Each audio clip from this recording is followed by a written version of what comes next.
తనకు వచ్చినా కానీ లేకపోతే ఏదో మాకు ఏది పని పోవట్లేకంటే వచ్చామని కాదు. మేము ఎవరో మీకు తెలిస్తే మీరు కొంచెం ఆశ్చర్యపోతారు. ఇందులో ఒక్కొక్కరు ఒక్కొక్క ఉద్యోగం చేసుకుంటున్నాం. ఆయన బిజినెస్ మ్యాన్, నేను ఒక రిటైర్ ఆర్మీ, ఆయన ఒక మేస్త్రి, ఇప్పుడు ఈయన ఒక రైతు. ఇలా మేమంతా కూడా ఒక టైంని స్పేర్ చేసి మీ మధ్యకి ఎందుకు వచ్చాము? ఒక 5 నిమిషాలు నా మాటలు మీరు వినండి జాగ్రత్తగా. అయ్యా అమ్మ డిస్టర్బ్ చేయకండి, వినండి ప్లీజ్.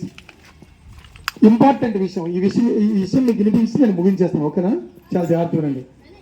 అసలు ఎంత దూరం మేము మీకు వచ్చి మీ ఈదిల్ అంటే వచ్చి చెప్పాల్సిన పని ఏంటండి? నీకు బుర్రలేదే రామకృష్ణ, నువ్వు ఒక ఆర్మీ వాడువు, నీకు నెల 4 బాట్లు వస్తాను, 30,000 పెడతాను, 5 లక్షల కారు ఉంది, ఆ ఎండలాంటి ఎందుకు నన్ను నువ్వు ఇలా చంపేస్తున్నావు?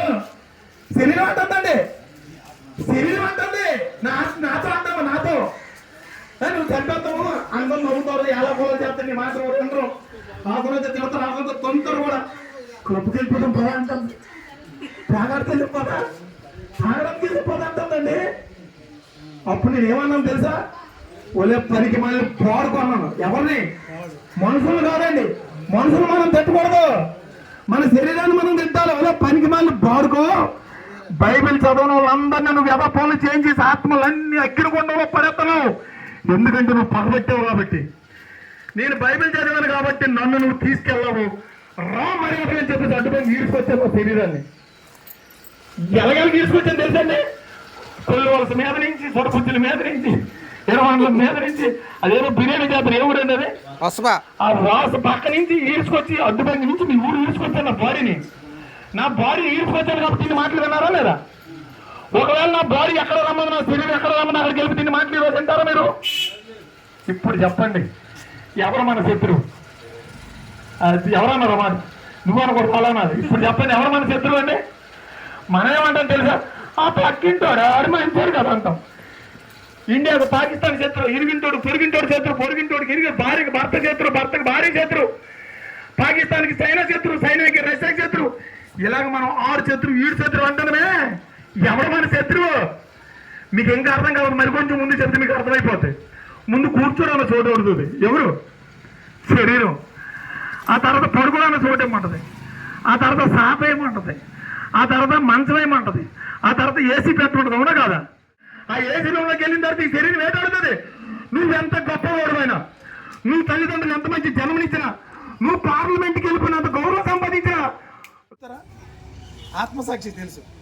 ఇప్పుడు ఆ ఆత్మసాక్షి పాపం పోవాలని, ఆ పాపం పోవాలని ఎందుకు భయపడతాడు మనిషి? అయ్యో నేను పాపం చేశాను, ఎక్కడ పడిపోతున్నట్టు, ఎక్కడ కొట్టేద్దరేటో, ఎక్కడ జబ్బు వచ్చేద్దటో, చచ్చిపోతున్నట్టు అని భయంతో ఏం చేస్తాడు మనిషి? పూజలు, వ్రతాలు, ప్రార్థన. చెప్పకుండా ఉండగలనా యేసయ్యా నీ మేలులు? ప్రకటించకుండా ఉండగలనా యేసయ్యా నీ మాటలు? చెప్పకుండా ఉండగలనా యేసయ్యా నీ మేలులు? ప్రకటించకుండా ఉండగలనా యేసయ్యా నీ మాటలు?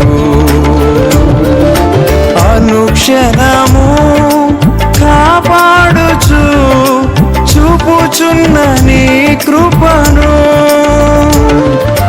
అనుక్షణము కాపాడుచు చూపుచున్న నీ కృపను,